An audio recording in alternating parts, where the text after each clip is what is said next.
Business today पर publish latest article के हिसाब से इंडिया में हार्ट डिसीज क्लेम्स अचानक बहुत बढ़ गए हैं। आज की इस वीडियो में हम जानेंगे हार्ट डिसीज इंश्योरेंस क्लेम का इफेक्ट। मेडिकल साइंस धीरे धीरे बहुत एडवांस होता जा रहा है। आज बहुत सारे एडवांस ट्रीटमेंट अवेलेबल हैं, जैसे कॉरोनरी आर्टरी बाईपास ग्राफ्टिंग या फिर हार्ट ट्रांसप्लांट तक आज अवेलेबल है। बट एक इशू जो है हमारे सामने वो ये है कि इन एडवांस ट्रीटमेंट की जब बारी आती है तो प्राइस भी बहुत ज्यादा बढ़ रहा है, क्योंकि डिमांड भी बहुत ज्यादा बढ़ रही है। हार्ट डिसीज से रिलेटेड जो भी क्लेम आ रहे हैं, अगर हम उनके एवरेज कॉस्ट की बात करें तो ये भी बढ़ती जा रही है। 2019-2020 में जो चीज 4 से 5 लाख रुपए में होती थी, आज 2023-2024 में 12 से 15 लाख रुपए का खर्चा देखा जा रहा है। अगर आप ओवरऑल हेल्थ केयर में इन्फ्लेशन की एक फिगर देखेंगे तो अप्रोक्सीमेटली 14% को क्रॉस कर रही। कुछ टाइम पहले आपने देखा होगा, ऑब्जर्व करना स्टार्ट किया होगा, cardiac issues, cardiac arrest, heart failure, ऐसे बहुत सारे वीडियोस वायरल होने लगे थे। क्लिपिंग, कोई पर्सन जिम में ना एक्सरसाइज कर रहा है, उनको अचानक से हार्ट अटैक आ गया। चलते हुए किसी को हार्ट अटैक आ गया, डांस करते हुए किसी को हार्ट अटैक आ गया। ये हार्ट रिलेटेड क्लेम्स, ये कार्डिक इश्यूज अचानक बहुत ज्यादा बढ़ने लगे हैं।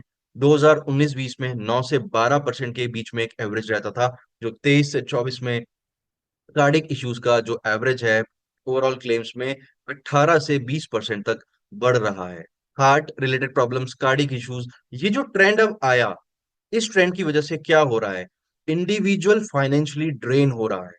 बहुत ज्यादा प्रॉब्लम हो रही है, खर्चा बहुत ज्यादा बढ़ रहा है। शायद हमारे फैमिलीज अभी भी इस तरीके की चीजों के लिए तैयार नहीं है फाइनेंशियली।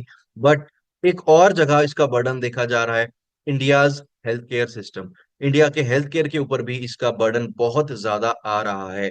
एक अच्छा हेल्थ इंश्योरेंस होना इसीलिए सबके पास बहुत ज्यादा जरूरी है।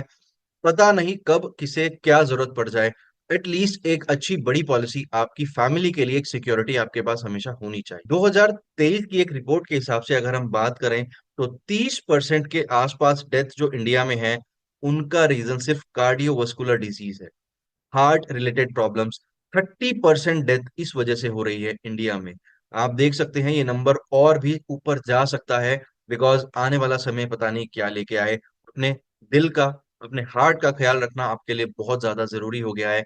हमारा लाइफस्टाइल, हमारा खान पान, हमारी एक्सरसाइज करने की हैबिट्स, उसके बाद वर्किंग प्रेशर, स्ट्रेस, बहुत सारी चीजें हैं, पोल्यूशन है, कभी कभी चीजों में मिलावट भी हो जाती है। आप बाहर का बहुत ज्यादा खा रहे हैं तो भी प्रॉब्लम बढ़ सकती है। ये सभी चीजें आमंत्रित करती हैं कार्डियोवास्कुलर डिसीज प्रॉब्लम्स। स्टंट डलना एक बहुत आम बात होती जा रही है। हम जिसको भी देखें, शायद हर दूसरे हर तीसरे घर में ऐसा पर्सन एक हमें मिल जाएगा जिनको शायद एक या दो स्टंट ऑलरेडी लग चुके हैं। ये प्रॉब्लम्स क्यों आ रही हैं, हमें इस जड़ को भी पकड़ना होगा। शायद हमें अपनी फूडिंग हैबिट्स, हमें एक्सरसाइज की हैबिट्स, वॉक करने की हैबिट, वर्किंग प्रेशर को झेलने की हैबिट, ये सब चीजें हमें धीरे धीरे ठीक करनी पड़ेंगी।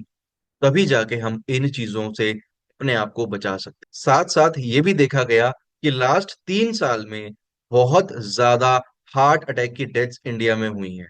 इसका रीजन शायद कोविड-19 के एंड्यूरिंग इम्पैक्ट्स को माना गया है। जो भी पेंडेमिक आया था वो कुछ आफ्टर इफेक्ट्स तो छोड़ के जाएगा ही जाएगा, और वो आफ्टर इफेक्ट्स आज 3 साल बाद भी हम लोग देख रहे हैं। अपने हार्ट का ख्याल रखना आपकी खुद की जिम्मेदारी है। तो हर तरीके से आप फिट रहिए, फाइनेंशियली अपने आप को फिट रखिए, कभी भी पैसे की जरूरत ना पड़े।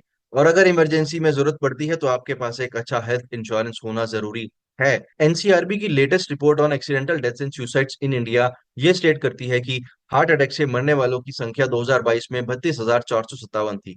इससे पहले साल में ये 28,413 थी। एक इम्पैक्ट आप ये भी देख सकते हैं, हार्ट अटैक बहुत डेंजरस चीज है। शायद संभलने का टाइम भी नहीं मिलता है कई बार फैमिलीज को, with in minutes, with in 2 minutes 3 minutes he death हो जाती है। तो ध्यान रखना पड़ेगा हमें अपनी फैमिली का, खुद का, कि ऐसी कोई सिचुएशन में आप ना पड़े। According to B T money, claim ratios for different age group, 15 से 20% क्लेम्स एज ग्रुप 40 ईयर्स के हैं, 50 से 60% क्लेम एज ग्रुप 40 से 60 साल की एज के लोगों के हैं, और एज ग्रुप अबव 60 क्लेम्स जो हैं डिक्लाइन हो रहे हैं due to improve disease management efforts. तो सबसे ज्यादा रिस्क किसको है, एज ग्रुप 40 से 60 ईयर्स। सबसे ज्यादा ध्यान किसको रखना है, एज ग्रुप 40 से 60 ईयर्स, एंड उन लोगों को भी जो 40 क्रॉस करने वाले हैं जो 35 अबव है, 39 है, 40 है, इन सभी को बहुत ज्यादा ध्यान रखना है। According to B T money, claim ratios gender wise अगर हम देखें तो अप्रोक्सीमेटली 60 to 70% क्लेम मेन का है और रेस्ट वुमेन का है।